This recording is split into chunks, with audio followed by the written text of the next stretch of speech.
Hello student, সবাই ভালো আছো? ভালো করে সবাই পড়াশোনা করছো নিশ্চয়ই। তো তোমরা ক্লাসগুলো ঠিকঠাক করে ফলো করে স্যারেরা যা কোশ্চেন পাঠাচ্ছেন সেই কোশ্চেনগুলো ঠিকঠাক অ্যান্সার দেওয়ার চেষ্টা করো। অসুবিধা হলো তো সেটা জানাবে আমাদের। তো আমরা আগের দিন প্রথম ক্রম যে বিক্রিয়াটা আছে, আমরা আগের দিন প্রথম ক্রম বিক্রিয়াটার সম্বন্ধে আলোচনা করেছিলাম। প্রথম ক্রম বিক্রিয়ার কতগুলো পয়েন্ট আমরা পড়েছিলাম, যে প্রথম ক্রম বিক্রিয়ার এই ফার্স্ট অর্ডার রিঅ্যাকশনের হার ধ্রুবকের সমীকরণ পড়েছিলাম, হাফ লাইফের সমীকরণ পড়েছিলাম, শেষ হতে কত সময় লাগবে সেটা পড়েছিলাম, আর এনতম অর্ধায়ু পর বিক্রিয়কের গাঢ়ত্ব কত হবে সেটাও আমরা আলোচনা করেছি।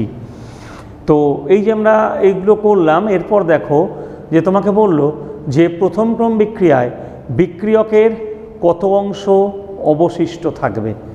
প্রথম ক্রম বিক্রিয়ায় বিক্রিয়কের কত অংশ অবশিষ্ট থাকবে, বা বলল প্রথম বিক্রিয়কের কত অংশ বিক্রিয়ার জাত পদার্থে পরিণত হবে। এরকম কোশ্চেনগুলো করলো। তাহলে প্রথম কোশ্চেনটা লেখো যে বিক্রিয়কের কত অংশ অবশিষ্ট থাকবে। প্রথম ক্রম বিক্রিয়কের কত অংশ অবশিষ্ট থাকবে প্রথম ক্রম বিক্রিয়ার। এখন এই যে প্রথম ক্রম বিক্রিয়ার সমীকরণটা তোমরা পড়েছো, কে সমান 1/t log of a by a minus x, এটা ই বেজের লগ এইটা। তো প্রথম প্রশ্নটা লিখলে প্রথম ক্রম বিক্রিয়ার কত অংশ অবশিষ্ট থাকবে, অবশিষ্ট অংশ আমাকে বার করতে দিই, এবং কত অংশ বলেছে শোনো। আমরা শুরুতে করেছিলাম, ভাবো টি সময় পর বিক্রিয়ক ছিল a মাইনাস এক্স। এখন কত অংশ অবশিষ্ট থাকবে, কত অংশ যদি আমায় প্রশ্ন করে যে কতটা অবশিষ্ট থাকবে, আমি বার করব a মাইনাস এক্স, কতটা। যদি কত অংশ অবশিষ্ট থাকবে তাহলে অ্যান্সারটা হবে a মাইনাস এক্স বাই এ, এইটাকে বলে অবশিষ্ট অংশ। মনে করো শুরুতে নিয়েছিলে 60, এখন আছে অবশিষ্ট 20, তাহলে কত অংশ, মানে শুরুতে যা নিয়েছিলে তার কত অংশ তাহলে এখন অবশিষ্ট আছে। তোমার অ্যান্সারটা হবে 20/60, মানে 1/3 অংশ অবশিষ্ট আছে। ভেবে দেখো, তাহলে আমাদের এখানে অবশিষ্ট অংশ মানে কোনটা বার করবো বলো, a মাইনাস এক্স। যদি বলে কতটা অবশিষ্ট আছে, তুমি অ্যান্সার বার করবে a মাইনাস এক্সের মান। যদি বলে কত অংশ, কারণ এখান থেকে আমাকে কিছু নিউমেরিক্যাল প্রবলেম করতে হবে, সেক্ষেত্রে কিন্তু এগুলো কাজে লাগবে ইকুয়েশনগুলো, যে কত অংশ অবশিষ্ট আছে। সেক্ষেত্রে তুমি বার করবে a মাইনাস এক্স বাই এটাকেই বল অবশিষ্ট অংশ, মানে শুরুতে যা ছিল আর পরে এইটা আছে, এই অনুপাতটাকে বল অবশিষ্ট অংশ। তাহলে আমাকে বার করতে হবে, তাহলে তুমি শুরুতে লিখবে বিক্রিয়কের কত অংশ, প্রথম ক্রম বিক্রিয়ায় বিক্রিয়কের অবশিষ্ট অংশ তার ইকুয়েশন। তাহলে সবসময় শুরু করবে, তাহলে অবশিষ্ট অংশ মানে কিন্তু a মাইনাস এক্স বাই এ। তাহলে তুমি কোনখান দিয়ে শুরু করবে, শুরু করলে এইখান থেকে, যে প্রথম ক্রম বিক্রিয়ার হার ধ্রুবকের সমীকরণ এইটা, এই জায়গা থেকে log of a by a minus x সমান kt। দুদিকে মাইনাস দিলাম, এটা মাইনাস দেওয়া মানে আমি উল্টে দিতে পারি,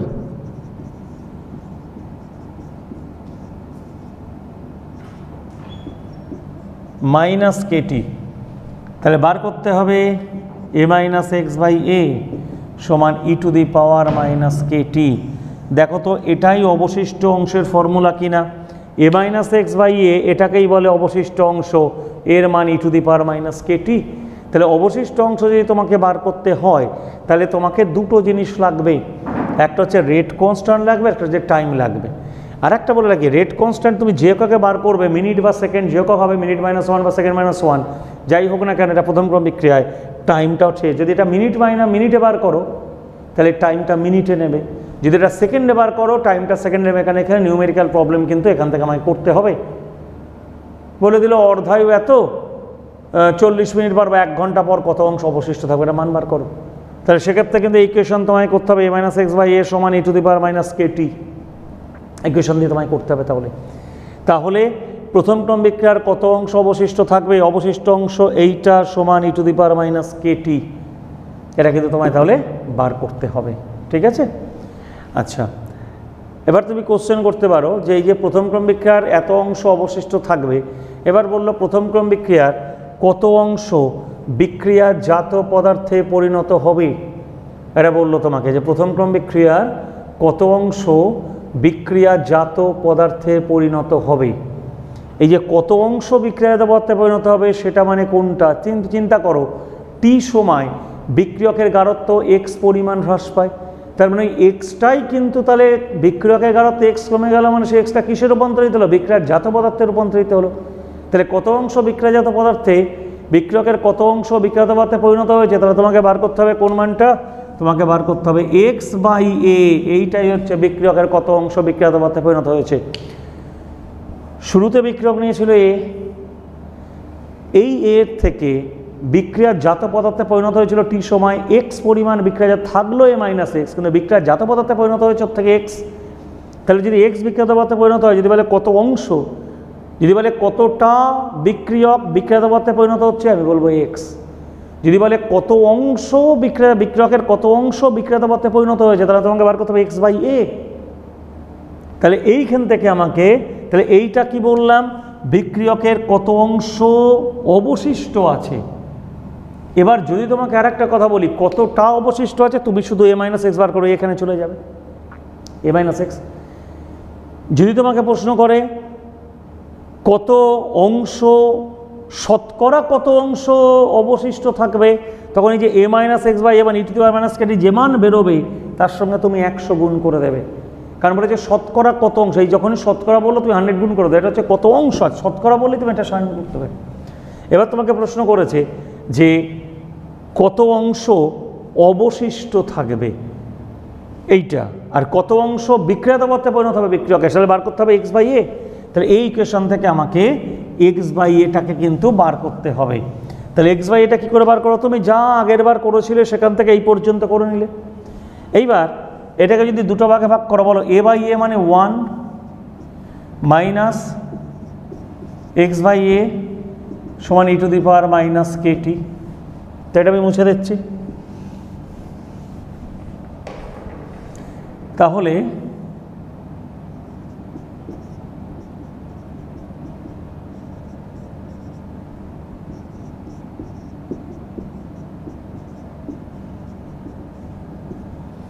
এই হচ্ছে তোমার কত অংশ অবশিষ্ট থাকবে, এক্স বাই এ সমান ওয়াটে ছিল e to the power minus k t, এটা 1 minus e to the power minus k t. এই এত অংশ অবশিষ্ট না, এত অংশ বিক্রিয়াজাত পদার্থে পরিণত হবে। এবার যদি প্রশ্ন করে শতকরা কত অংশ বিক্রিয়াজাত পদার্থে পরিণত হবে, তখন তুমি এখান থেকে বার করতে পারো, যেটা বেরোবে তার সঙ্গে ইন্টু 100 করতে পারো, করে তুমি বার করতে পারো শতকরা কত অংশ বিক্রিয়াজাত পদার্থে পরিণত হবে। ঠিক আছে, তাহলে ইকুয়েশনগুলো কিন্তু করে রাখবে, কারণ এগুলো তোমাকে কিন্তু নিউমেরিক্যাল প্রবলেমে কাজে রাখবে। কত অংশ অবশিষ্ট থাকবে বার করো, শতকরা বিক্রিয়কের শতকরা কত অংশ বিক্রিয়াজাত পদার্থে পরিণত হবে, তাহলে আগে এক্স বাই এ মানে কত অংশ বার করবে ইন্টু 100 করে দেবে, তাহলে শতকরা কত অংশ। আর যে বলে কতটা বিক্রিয়ক বিক্রিয়াজাত পদার্থে পরিণত হবে, তাহলে শুধু এক্স বার করবে তখন। তাহলে এই জায়গাগুলো কিন্তু ইকুয়েশনগুলো কিন্তু তোমাদের কাজে লাগবে, ইকুয়েশনগুলো একটু ভালো করে তোমরা করে রাখো ইকুয়েশনগুলো, ঠিক আছে। আচ্ছা, পরেরটা দেখো, এটা কত অংশ বিক্রিয়াজাত পদার্থে পরিণত হবে বা কত অংশ তোমার কাছে অবশিষ্ট থাকবে, তুমি এখান থেকে করে ফেলতে পারবে, ঠিক আছে। এবার যদি তোমাকে প্রশ্ন করে যে হার ধ্রুবক যেটা আছে, বা প্রশ্ন করলো যদি তোমাকে এখানে গ্রাফও দেয় যে সময়ের সঙ্গে সঙ্গে বিক্রিয়কের গাঢ়ত্বের লেখচিত্র, প্রশ্ন করলো যে প্রথম ক্রম বিক্রিয়া সময়ের সঙ্গে সঙ্গে বিক্রিয়কের গাঢ়ত্বের লেখচিত্রেই তোমাকে বলে দিল। দেখো আমরা পড়েছি,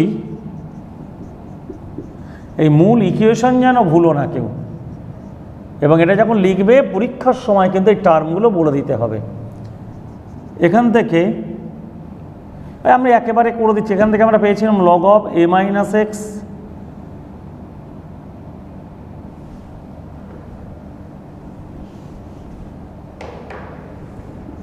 এ মাইনাস এক্স বাই এ সমান আমরা পেয়েছিলাম e to the power minus k t. চিন্তা করো, তোমায় প্রশ্ন করেছে সময়ের সঙ্গে সঙ্গে বিক্রিয়কের গাঢ়ত্বের লেখচিত্র, এখান থেকে বলতে পারি এ মাইনাস এক্স সমান a into e to the power minus Katie.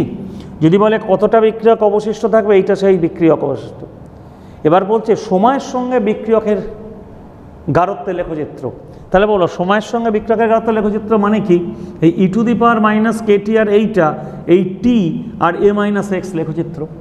সময়ের সঙ্গে কিন্তু আচ্ছা এ কিন্তু চেঞ্জ হবে, এ তো ফিক্সড, এ তো বলবো বিক্রিয়কের প্রাথমিক গাঢ়ত্ব, ওটা তো ফিক্সড কনস্ট্যান্ট। কিন্তু টাইমের সঙ্গে সঙ্গে তো এইটা আছে, কারণ বলো টাইমের সঙ্গে সঙ্গে এক্স চেঞ্জ হবে, এক্স চেঞ্জ হলে এ মাইনাস এক্স চেঞ্জ হবে। তাহলে তোমাকে বলো যে সময়ের সঙ্গে সঙ্গে বিক্রিয়কের গারত্বের লেখচিত্র। তাহলে সময়ের সঙ্গে বিক্রিয়ক গারত্ব মানে টি এর সঙ্গে এ মাইনাস এক্স। তুমি চিন্তা করো যত টি এর মান বাড়বে এ মাইনাস এক্সের মান তত কমবে, কারণ টি বাড়া মানে কি এ কনস্ট্যান্ট, টি বাড়া মানে এক্স বাড়বে, বেশি পরিমাণে বিক্রিয়ক বিক্রিয়াজাত হয়ে যাবে। তাহলে এক্স যদি বাড়ে তাহলে বিয়োগফলের মানটা ছোট হয়ে যাবে, স্বাভাবিক তো এটা। যত সময় যাবে বিক্রিয়কগুলো বেশি পরিমাণে কোথায় চলে যাবে বলো, বিক্রিয়াজাত পদার্থে চলে যাবে। তা বেশি পরিমাণে যদি বিক্রিয়াজাত পদার্থে চলে যায় তাহলে বিক্রিয়কের গারত্ব তার থেকে আস্তে আস্তে কী হবে বলো, কমতে থাকবে। তার মানে টি যত বৃদ্ধি পাবে এ মাইনাস এক্সের মান তত হ্রাস পাবে। তাহলে এটা আমরা একটা গ্রাফ করছি কার কার মধ্যে, সময়ের সঙ্গে সঙ্গে বিক্রিয়কের গারত্বের একটা গ্রাফ করছি। এই বরাবর আমরা নিচ্ছি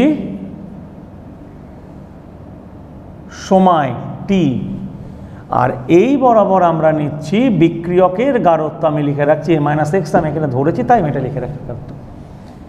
আচ্ছা চিন্তা করো টি যখন জিরো, আচ্ছা টি যদি জিরো হয় তাহলে এই কেটির মানটা জিরো, তাহলে e to the power zero মানে 1। তাহলে টি যখন জিরো হবে তখন বিক্রিয়কের গারত্ব হবে বিক্রিয়কের প্রাথমিক গারত্বের সমান, স্বাভাবিক। এটা একটু চিন্তা করলে বুঝতে পারবে, কারণ টি যদি জিরো হয়ে যায় তাহলে বিক্রিয়াটা তখন শুরু হয়নি, তাহলে বিক্রিয়কের গারত্ব ঠিক তার প্রাথমিক গারত্বের সমান ছিল। টি যত বাড়বে, তুমি চিন্তা করো টি যত বাড়বে তাহলে e to the power minus k t, t বাড়া মানে এই ভ্যালুটা কী হয়ে যায়, কমে যাওয়া। এ তো কনস্ট্যান্ট, কারণ টি বাড়া মানে মাইনাস কেটি আছে, ই টু দি মাইনাস কেটি, মাইনাসের যেহেতু টিটা খুব বড়ো হয়, যদি বড়ো হয় তাহলে মাইনাস থাকলে মানটা ছোটো হয়ে যাবে। তাই টি যত বাড়বে এই ভ্যালুটা তত কমবে, আর এই ভ্যালুটা যত কমবে বলো এই গুণফলটার মানও তত কমবে। তার মানে টি যত বাড়ছে, আর এটা একটা সূচকীয় সমীকরণ, আর সূচকীয় সমীকরণগুলো সাধারণত এইরকম লেখচিত্র হয়। তাহলে এখানে টি যখন জিরো তখন কিন্তু বিক্রিয়কের এই গারত্বটা মানে প্রাথমিক গারত্ব, যত সময় যাচ্ছে তত কিন্তু বিক্রিয়ক গারত্ব কমছে, আস্তে আস্তে আস্তে আস্তে প্রায় প্যারালাল হয়ে যাবে। এবার আমি যদি এখানে টাচ করাবো কি না লেখচিত্রটাকে, দেখো এখানে যদি টাচ করাতে হয় তাহলে এই টাইমে টাচ করানোর অর্থ কি এ মাইনাস এক্সের মান জিরো। আচ্ছা এ মাইনাস এক্সের মান জিরো, তাই তো? এখানে যদি বলো এখানে হচ্ছে টি এর ভ্যালুটা আছে, এ মাইনাস এক্সের ভ্যালুটা জিরো এই বিন্দুতে, টি এর একটা মান পাবে, এ মাইনাস এক্সের কোনো মান নেই, জিরো। আচ্ছা এ মাইনাস এক্স জিরো হওয়ার অর্থটা কি? এ মাইনাস এক্স জিরোর অর্থটা হচ্ছে বিক্রিয়াটা শেষ, মানে বিক্রিয়ক নেই। কিন্তু আমরা তো জানি যে প্রথম ক্রম বিক্রিয়া শেষ হতে অসীম সময়ের প্রয়োজন, আর যেহেতু অসীম সময়ের প্রয়োজন তার নিশ্চয়ই এখানে টি কখনো আমি ছেদ করাতে পারবো না, ওই জন্য এটা প্রায় প্যারালাল করে দেবে। এটাই হচ্ছে সময়ের সঙ্গে সঙ্গে বিক্রিয়কের গারত্বের এই লেখচিত্র, ঠিক আছে? তাহলে এটা কিন্তু একটু তোমাদের করে রাখতে হবে, এটা সময়ের সঙ্গে সঙ্গে বিক্রিয়কের গারত্বের লেখচিত্র। এবার যদি বলে সময়ের সঙ্গে সঙ্গে বিক্রিয়ার জাত পদার্থের গারত্বের লেখচিত্র, দেখো তোমরা বললে যে a minus x by a সমান e to the power minus k t. এখান থেকে তুমি ইকুয়েশন একটু আগে করেছিলে 1 মাইনাস এক্স বাই এ সমান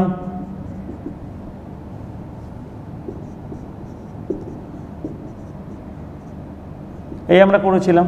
তাহলে এক্স সমান a into 1 minus e to the power minus k t. এটা হচ্ছে বিক্রিয়ার জাত, কারণ বিক্রিয়কের থেকে বিক্রিয়কের গারত্ব এক্স পরিমাণ কমছে, আর এটাই তাহলে কিসে রূপান্তরিত হচ্ছে, বিক্রিয়াজাত পদার্থে। তাহলে সময়ের সঙ্গে সঙ্গে বিক্রিয়াজাত পদার্থের গারত্ব তার মানে টি এর সঙ্গে এক্সের সম্পর্ক। এবার বলো, এটা তো আমরা জানি, সাধারণভাবে চিন্তা করো, তারপর আমি ইকুয়েশনে আসছি। সাধারণভাবে কি মনে হয়, টি যত বাড়বে বেশি পরিমাণে বিক্রিয়ক বিক্রিয়াজাত পদার্থের দিকে চলে যাবে, তাহলে টি যত বাড়বে এক্স তত বাড়বে। তার মানে টি যত বাড়বে বেশি পরিমাণে বিক্রিয়ক বিক্রিয়াজাত পদার্থে পরিণত হবে, ফলে এক্সের মান ক্রমশ বেড়ে যাবে। তাহলে টি বৃদ্ধি পেলে এক্সের মানও কিন্তু এখান থেকে বৃদ্ধি পাবে, তুমি বলতে পারো এখান থেকে। আচ্ছা এবার তুমি দেখো তো, যদি ইকুয়েশন থেকে তুমি দেখো টি বৃদ্ধি পেয়েছে, টি যদি বৃদ্ধি পায় তাহলে e to the power minus কে টি হ্রাস পাবে, কারণ টি এর আগে মাইনাস আছে, মাইনাস থাকলে বড় ভ্যালু মানটা যত বড় হবে ভ্যালুটা তত কমে যাবে। তাহলে টি বৃদ্ধি পেলে e to the power minus কে টি কমে যাবে, আর ই টু দি মাইনাস কে টি যদি কমে যায় তাহলে 1 minus e to the minus k টির মান বৃদ্ধি পাবে। টি বৃদ্ধি পেলে e to the power minus k t হ্রাস পায়, আর e to the power minus k t যদি হ্রাস পায় তাহলে 1 minus e to the power minus k t এই মানটা বৃদ্ধি পাবে। কারণ এটা যদি কমে যায়, এক থেকে কম ছোট জিনিস বিয়োগ, ছোট সংখ্যা বিয়োগ করলে মানটা তত বড় হবে, এটা তোমাকে দেখতে হবে। তার মানে তুমি এখান থেকে চিন্তা করে দেখো যে টি যত বৃদ্ধি পাবে এই ভ্যালুটা তত কমবে, 1 মাইনাস এই ভ্যালুটা তত বাড়বে। এই তো কনস্ট্যান্ট, প্রাথমিক গারত্ব কনস্ট্যান্ট থাকে, তাহলে টি বৃদ্ধি পেলে এই ভ্যালুটা বাড়বে, কিন্তু সূচকীয় সমীকরণ অনুযায়ী বাড়বে। তাহলে এখান থেকে যদি লেখচিত্র করো তাহলে এই বরাবর আমি নেব সময়, আর এই বরাবর নেব বিক্রিয়ার জাত পদার্থের গারত্ব। আচ্ছা, যখন টি যখন জিরো হলে ই টু দি পাওয়ার, এটা পাওয়ারটা zero, E to the power zero মানে 1, তাহলে 1 মাইনাস 1 সমান 0, জিরোর সঙ্গে গুণ করলে 0। তাহলে টি যখন 0, এক্স যখন 0, তাহলে আমি এখান থেকে শুরু করতে পারি। টি যত বাড়বে এক্স তত বাড়বে, কিন্তু সেটা সূচকীয় সমীকরণ অনুযায়ী বাড়বে। আর সূচকীয় সমীকরণগুলো একটু পরাবৃত্তাকার টাইপের হয় আমরা জানি। তাহলে এইটা হচ্ছে সময়ের সঙ্গে সঙ্গে বিক্রিয়াজাত পদার্থের গারত্ব এইভাবে বৃদ্ধি পাবে। তাহলে সময়ের সঙ্গে সঙ্গে বিক্রিয়কের গারত্বের লেখচিত্র যেমন করলে, তেমনই সময়ের সঙ্গে সঙ্গে বিক্রিয়ার জাত পদার্থের গারত্বের লেখচিত্র আমরা করতে পারি। এগুলো একটু দেখে রেখে, তো বিশেষ করে আমি যে ইকুয়েশানগুলো বললাম, ইকুয়েশানগুলো ভালো করে মাথায় রাখবে, একদম বাড়িতে বারবার প্র্যাকটিস করবে সব সময়। কারণ ইকুয়েশানগুলো কোন সময় একটু ভুল হয়ে যেতে পারে, কিন্তু যদি ইকুয়েশনগুলো বারবার প্র্যাকটিস করো, মানে একদম তৈরি করতে হবে কিন্তু ইকুয়েশন, আমি ওই জন্য তৈরি করে দিচ্ছি, তাহলে ভুলবে না। যদি ভুলেও যাও নিজেরা একটু চিন্তা করলেই পেরে যাবে, বার করে নিতে পারবে, 2-1 লাইন করলেই বেরিয়ে আসবে ইকুয়েশনটা, তাহলে ভুলটা অন্তত হবে না। সেই জন্য ইকুয়েশনগুলো একটু করে রাখতে হবে।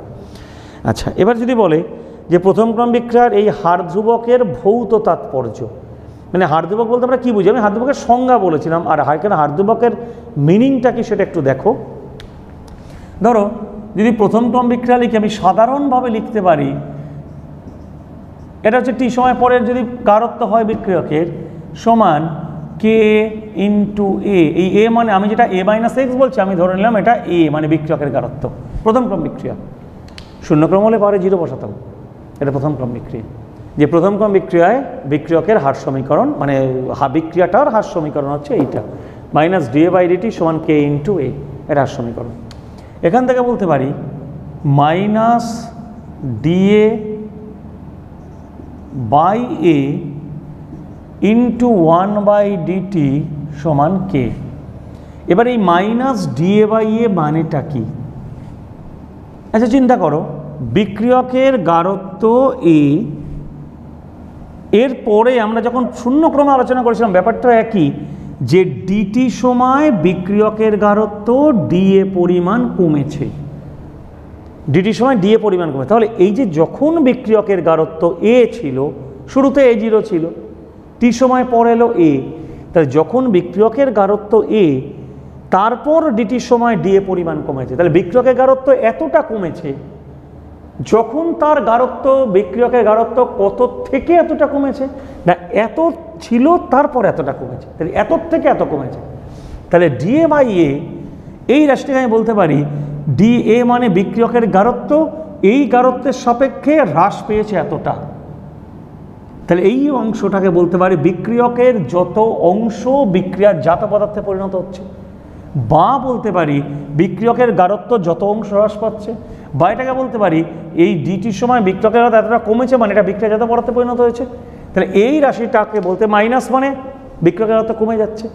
তো এটা বলতে পারি বিক্রিয়কের গারত্ব যে পরিমাণ যত অংশ হ্রাস পায়, ডিএ হ্রাস পেয়েছে কার মধ্যে, এ যখন ছিল এ তার সাপেক্ষে ডিএ হ্রাস পেয়েছে, 60 ছিল তার সাপেক্ষে 20 রয়েছে, তাহলে কত অংশ 20/60, তাহলে যখন এ ছিল তার সাপেক্ষে ডিএ পরিমাণ কমে গেছে, তাহলে এত অংশ এবার বলতে পারি, তাহলে এটা হচ্ছে বিক্রিয়কের গারত্ব এত অংশ হ্রাস পেয়েছে। এইবার প্রশ্ন হচ্ছে এই এত অংশ হ্রাস পেয়েছে ডিটি সময় এতটা, আর অংশ বললে বাই এ, তাহলে ডিটি সময় এত অংশ হ্রাস পেয়েছে, একক সময়ে কত হ্রাস পেয়েছে না d A by A by d t. তাহলে দেখো যখনই ডিটি দিয়ে ভাগ করছো তখন কিন্তু তার ডিটি সময় তখন একক সময় হয়ে যাচ্ছে, যখন ডিটি দিয়ে ভাগ করছো তখন কিন্তু সময়টা একক সময় হয়ে যাচ্ছে। আর তাহলে এইটা বলতে পারি যদি ডিটি দিয়ে ভাগ করা যায় এটা নিশ্চয়ই একক সময়, বিক্রিয়কের যত অংশ বিক্রিয়ার জাত পদার্থে পরিণত হচ্ছে, তাহলে এটাই হচ্ছে হার ধ্রুবকের ভৌত তাৎপর্য।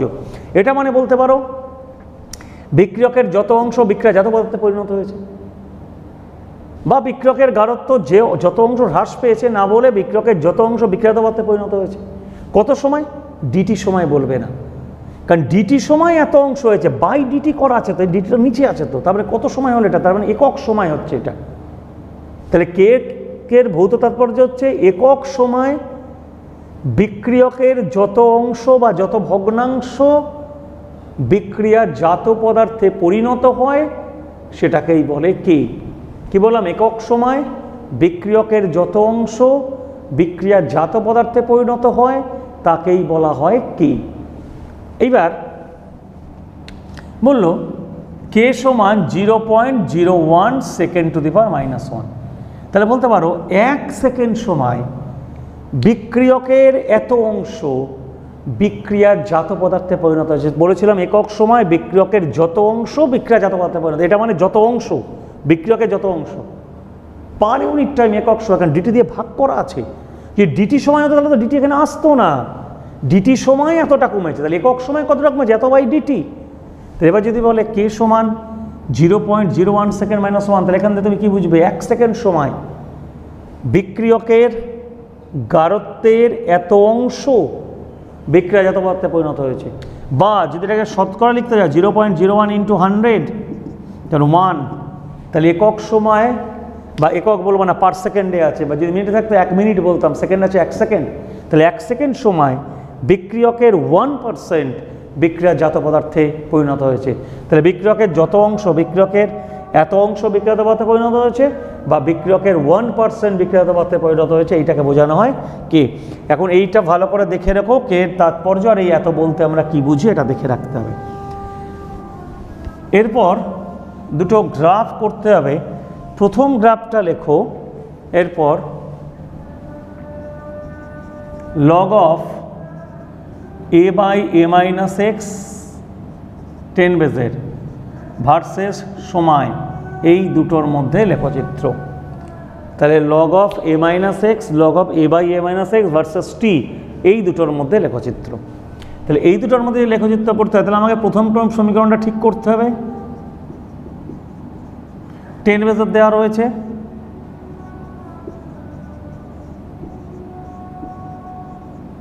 এই তাহলে এখান থেকে বলতে পারো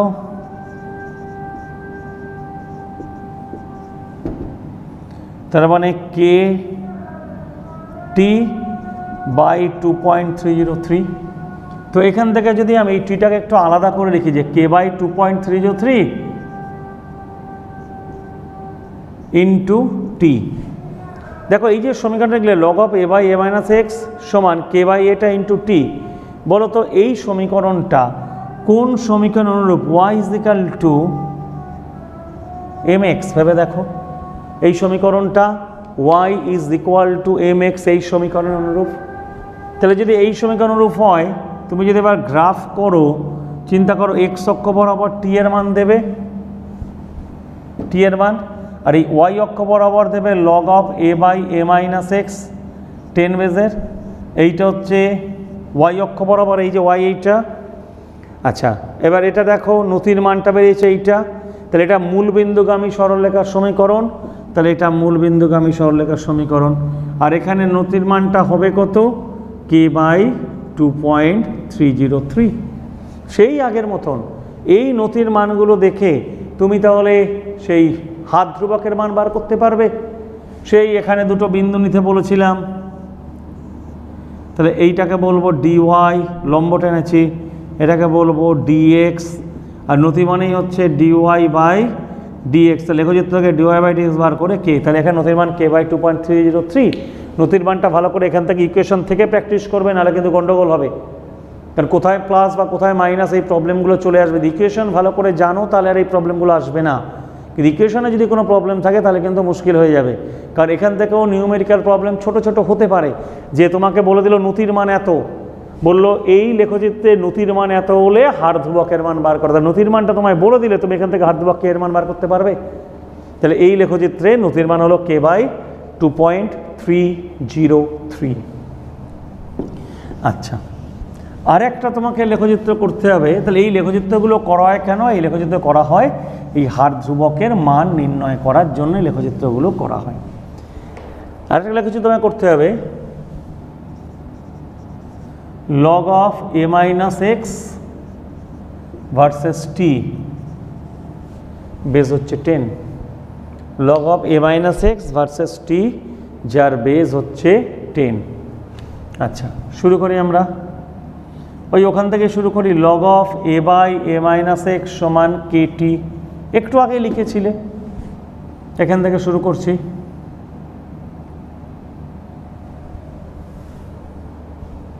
এটা 10 বেজের লগ আমাদের বলেছে, তাহলে 10 বেজের লগটা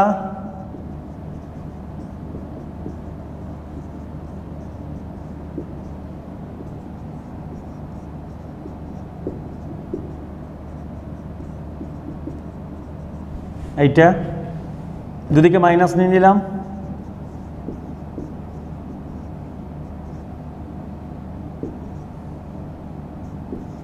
এটা মাইনাস হবে, এটা মানে আমি উল্টে দেবো, সমান মাইনাস কেটি বাই 2.303। এটাকে যদি দুটো ভাগে ভাগ করে দেই,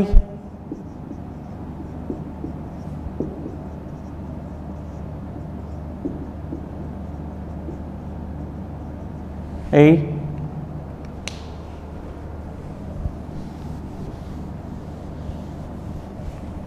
এবার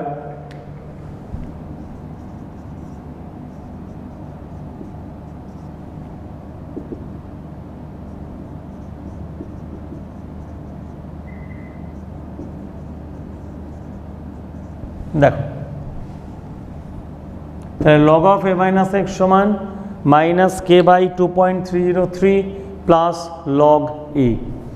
এই সমীকরণটা কোন সমীকরণের অনুরূপ তুমি চিন্তা করো, এই সমীকরণটা হচ্ছে y is equal to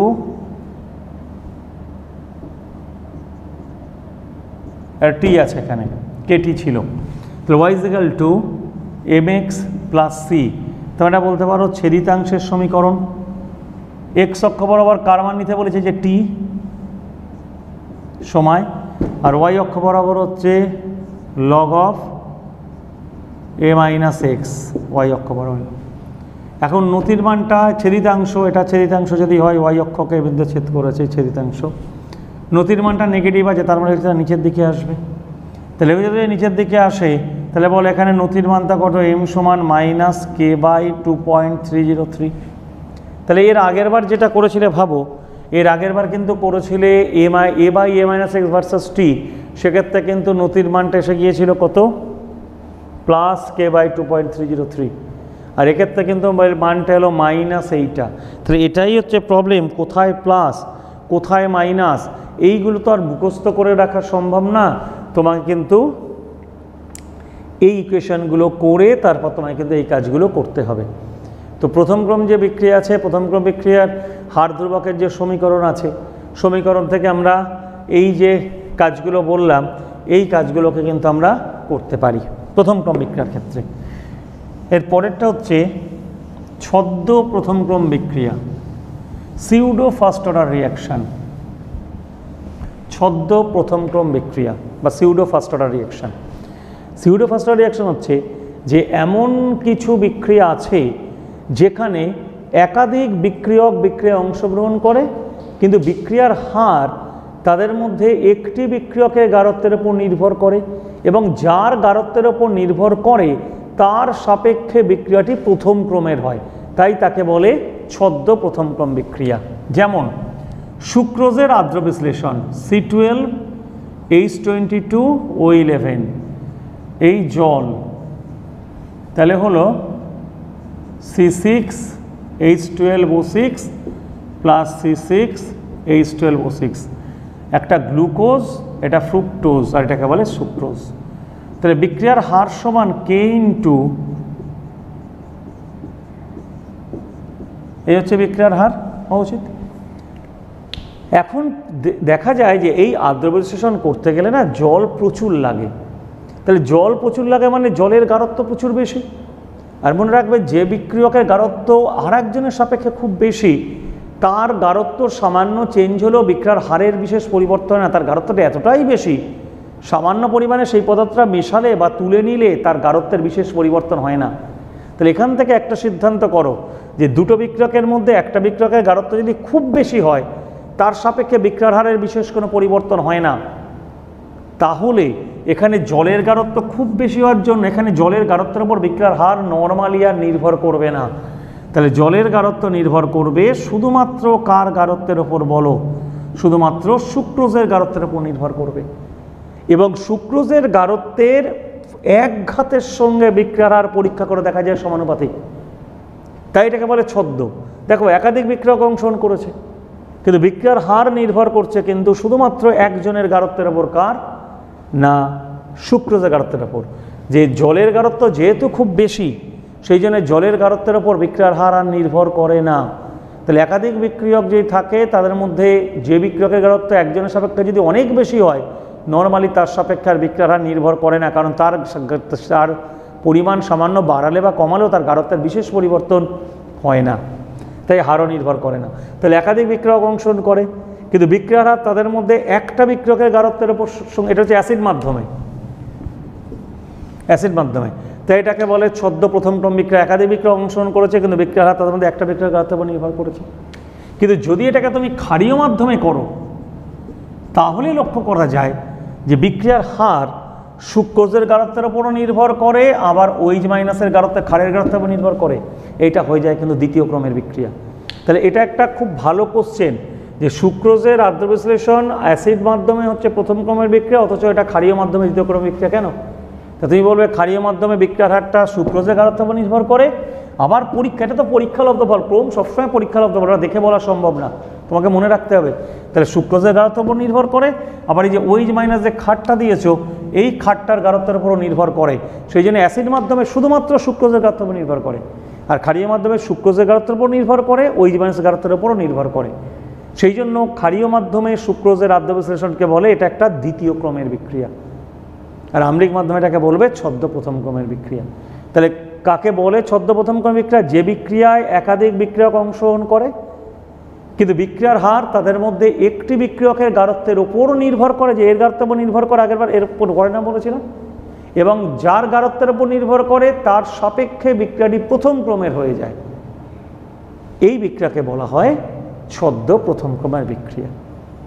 আর একটা কোশ্চেন হচ্ছে সুক্রোজের আদ্র বিশ্লেষণ আম্লিক মাধ্যমে প্রথম ক্রমের, আর ক্ষারীয় মাধ্যমে কেন দ্বিতীয় ক্রমের? ব্যাখ্যা, ক্ষারীয় মাধ্যমে শুধু একটা নতুন কথা বলবে, এর গাঢ়ত্বের উপর নির্ভর করে, প্লাস কার গাঢ়ত্বের উপর না? OH মাইনাসের গাঢ়ত্বের উপরও নির্ভর করে, তাই এটাকে বলা হয় দ্বিতীয় ক্রমের বিক্রিয়া। ঠিক আছে, তাহলে এই পর্যন্ত আমরা আলোচনা করলাম। তোমরা ভালো করে পড়াশোনা করে নিও, পরের ক্লাস থেকে পরেরটা আমরা আলোচনা করব। Thank you.